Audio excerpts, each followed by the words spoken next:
Okay, this video's for go over all the things I wanted to tell you about this machine when you're picking it up. But since it won't be powered up, figured best do it now and do it by video, so it'll save us the time when you're trying to load it. So because it's not powered up anyway. So first things I'd like to go over: greasing. What I like to grease these limit switches, the plungers. It's good to grease those about once every 3 or 4 months. Depends on how much you use it. If you're using it quite a bit, that often. I just greased them. I just use an acid brush and I've got a little plastic container of excess grease from the wave cover, from the waves, and just use an acid brush to wipe the grease on them. And to get to the backside, of these plungers, just line the head up with it turned off so that you can push it back by hand quite easily with the power off. And then, of course, you can get to the backside of those plungers to slather some grease on them and slather the grease on the rollers too. And then when you're done, before you turn the power on, just pull the head back out into the safe territory. You know that, let's see, so there's the first dog that it hits, which will slow it down, and then once it trips the second dog, then it backs up a certain, whatever numbers are in memory or in the parameters, to find 0. So just get it off the dogs, release the second dog before powering it up. Then there's limit switches there. And then for the x-axis, up behind the machine, there's the limit switches back here. For greasing the ways and the screws. The ways are brand new, and if you over grease those, you'll eat with the grease gun. The grease guns produce a lot of hydraulic pressure, and the end caps or ball returns on the blocks that have the bearings in them, which is where the grease goes, are all plastic, and you'll blow those things off before you even know it. So 1 to 2 shots of grease every 6 months, unless you're really not using it very much. The Zerk with the black line on it goes to the screw. The screws don't have the tight seals on them or the plastic ball returns, so you don't have to worry about blowing those up if you over grease them. I shoot those if I'm using the machine 4 days a week every month. I'd grease them about once every month to 2 months. And over here, what's that? That's the x-axis here on the side, and again the line marks the screw, and then here this is the z-axis, and the line marks the screw. And I'll be sending the grease, an extra tube of grease and the grease gun with the machine, since it's special for this and I don't have any need for it. Okay, so that's it for starting the machine up. Now to start the machine up,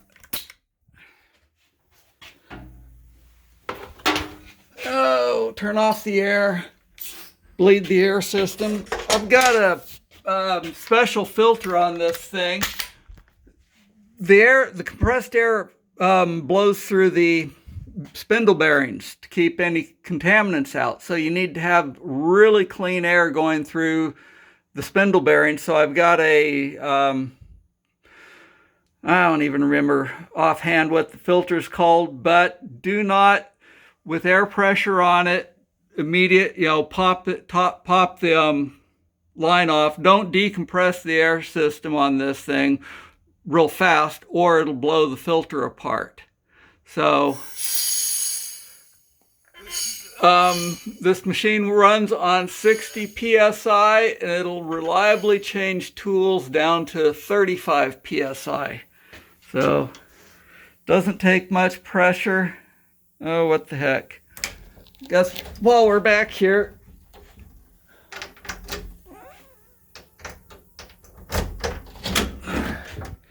Here's the control cabinet. The one thing I'll show you back here, the only thing that matters are the batteries. And I forget where those are. I think the batteries, where the hell are those? I think the batteries are back. Yep, there we go. It says battery right there.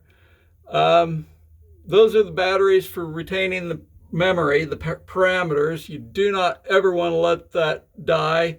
I changed them back, I believe, 2016. And when I changed them, the batteries were still right at 3.7 volts.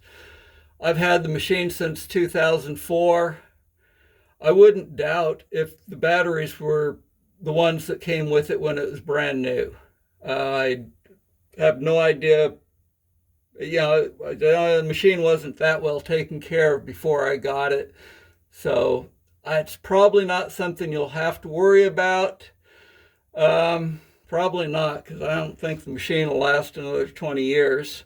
If it does, in 10 years, you should change the batteries again. It's cheap insurance. I did back up the 9,000 programs and parameters. I believe everything's complete. Still, you want to change the batteries. If you go to do it, leave the machine powered up when you change those. You want the power on because the capacitors are really old and you don't want to trust that it'll retain the power for the couple of minutes it'll take to swap those batteries. They're only $20, so that price isn't a worry. Guess the last thing, in the bottom here, in the cabinet, there's some parts.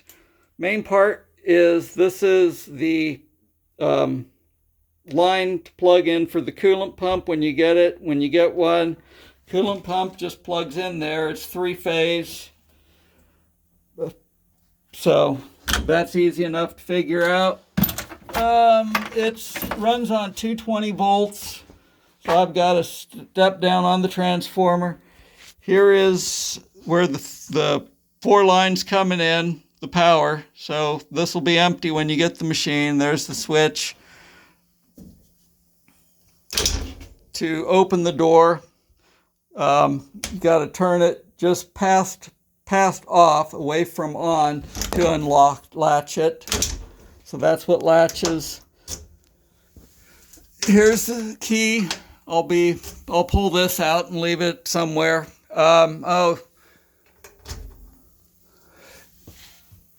This is the air-to-air heat exchanger.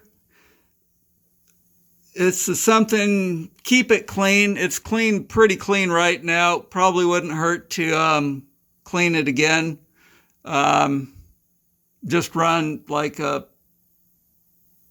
I don't even remember what I used to push through it. Probably a bottle brush. But there's no coolant or anything in there, just dust. So it's not bad. But definitely keep that thing clean. That helps the electronics stay cool. So to turn it on, get your air turned on, turn on the switch to on. That powers up, or basically just powers up the fans. Release your e-stop. Push the on button. That turns on the control. Let the control boot up. You get to this screen. Now what you gotta do is push on again. That powers up the drives and you're good to go. So I always set it to position. Now you have to zero the machine out before you can do anything. As long as you know that the head is clear and won't run into anything. Let's go ahead and let's do X first. So it's where we're at now. I know we have to go X negative. So just push it and hold it down. Oops. Oh, been a while since I did this. Zero retract. get it in zero retract mode, X negative.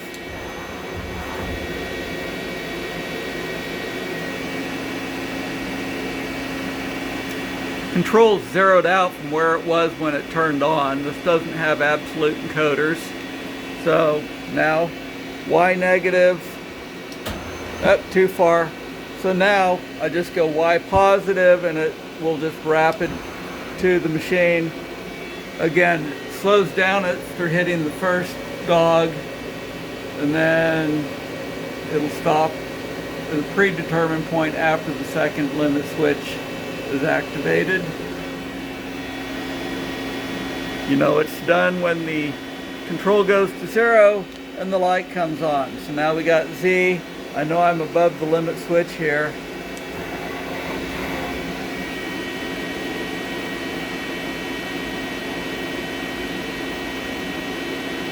And if you tap this, I've never done it with this machine, but Fanuc 3M works on. If you tap the button while you're doing this, it will wrap it into the over travel. So hold it until it stops. So now the machine's ready to run its warm-up program. Go to memory, program, and then it's program number 098. To change programs, if you're either in edit or memory mode, punch in O, program number, and then cursor down is basically enter. This is the warm-up program. I'm not going to run it, but it runs, it's set up for this. The spindle is right now where I don't run it past 6,000 RPM.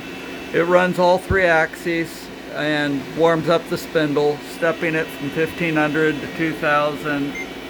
And if we go to edit mode, then we can page through it. Oh, stops at 3000 RPM. So if you go to alarm, I think it's alarm, and then page, yep, there we go. Page through it. There's the power, the timers. As old as this machine is, those really don't mean anything. I don't even remember how many hours it has on it. I've never reset them, but that's kind of a popular thing. This is a directory of all the programs. I'll just leave them in there. 98 and 99 are the warm-up programs. And I don't have the old program I used to have. I'll load probably, I think it's 97 in. We'll go, well, let's just go ahead and do this. So, to load a program, go to Edit. Let's go set up the software. I used to use Hyper Terminal forever. But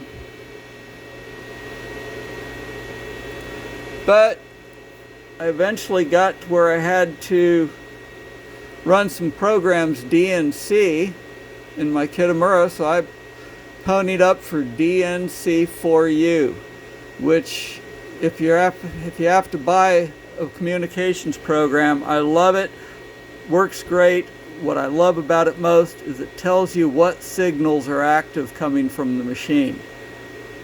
So we'll go ahead and send.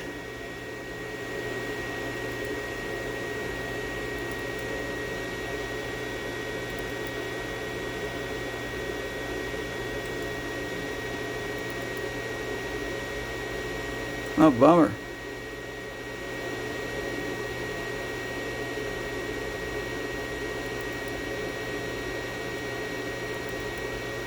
Nope. I'll have to find those old programs. Anyway,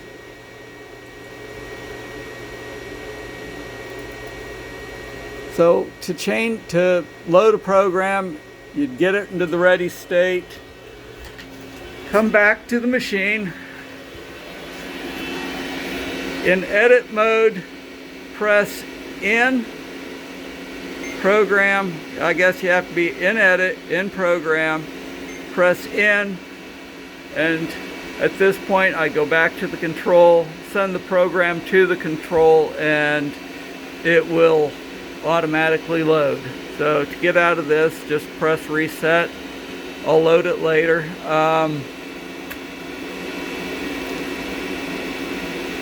To run the program, obviously, once it's run its warm-up program, go to memory, pick the program you want to go to.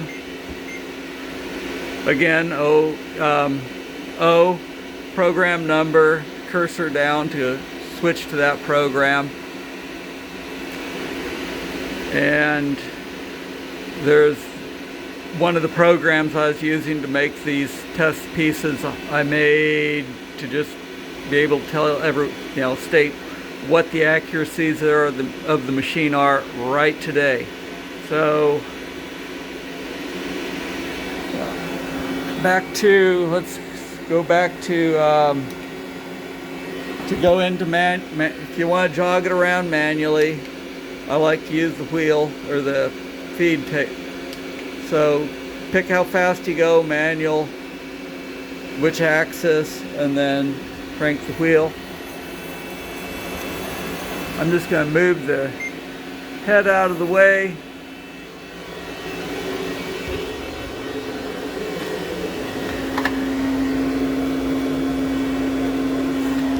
And what you need, you're supposed to, the Geneva wheel on the tool changer, you're supposed to grease this about every 2 months or so. So all you do is slather a little grease in it. And you need to do it on every one. And then come over here and in manual mode. 1, 2, 3.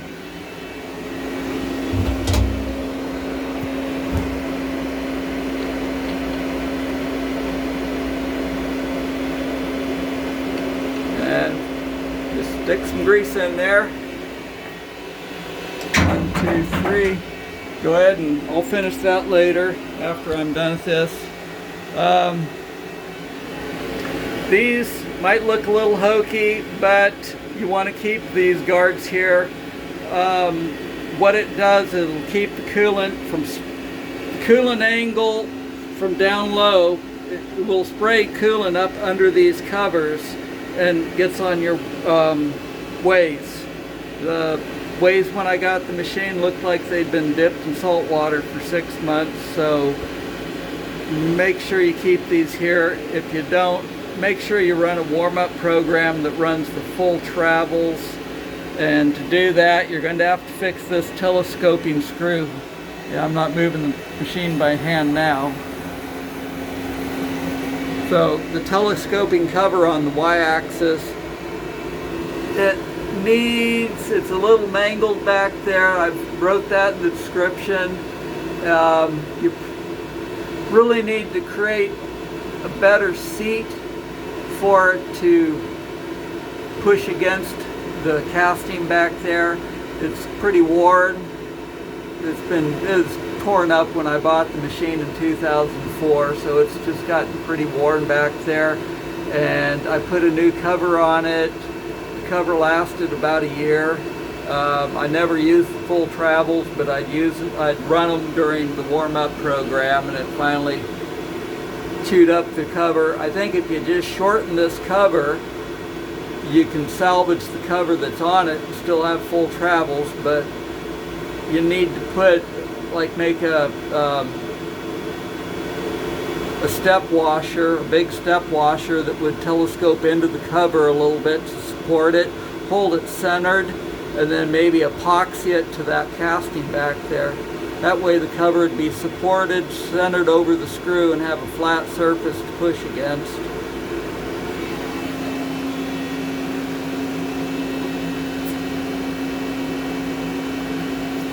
So I guess that's about it.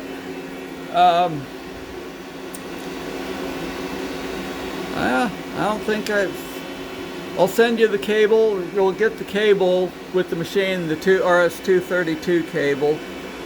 So that should just be plug and play. I know I'll give you the settings for the control.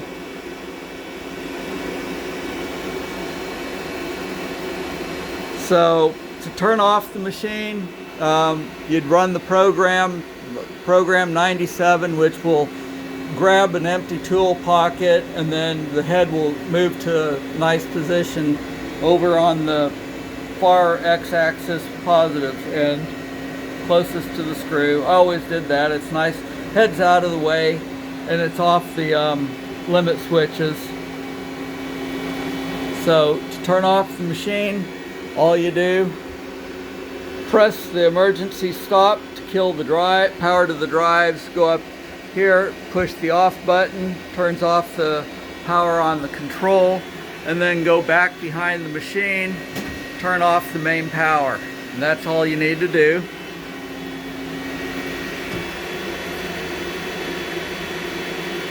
So hopefully that's the basics, at least. The manuals are really good on this machine, so the rest of it should be in there. If you emergency stop it while it's doing a tool change, this ATC manual, I guess that's manual. Anyway, you would press that. That turns the handle off. So then what you would do, okay, so it only allows you to jog. You can't use the handle. So what you would do is jog in the Y negative to slowly jog the head out of the tool changer area. It's a protected area. Oh, I guess one thing I did forget, manual.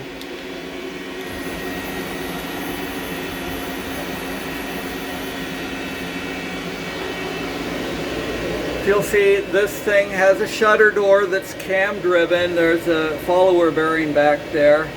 That white plastic arm, the machine was made with a cast iron arm, but if the spring breaks, the bearing won't be where it should be, and it will break off the post that the bearing sits on, which is what happened to the original cast iron arm. I have a feeling maybe the sleeve bearing was just dry. Anyway, that big nut there is dry, screws in, and there's a sleeve bearing on it. So that would be greased normally. I made the arm out of a piece of aluminum and a piece of nylon back probably 2006. So it's been lasting. That spring's that old. Make sure that spring stays on there. And one other thing you need to grease is this track right here. When you're done with the tool changer, greasing it, put a little grease on this, just help it slide more easily. You want to grease it after, because you don't want this sliding too easy and getting in the way of greasing the Geneva wheel.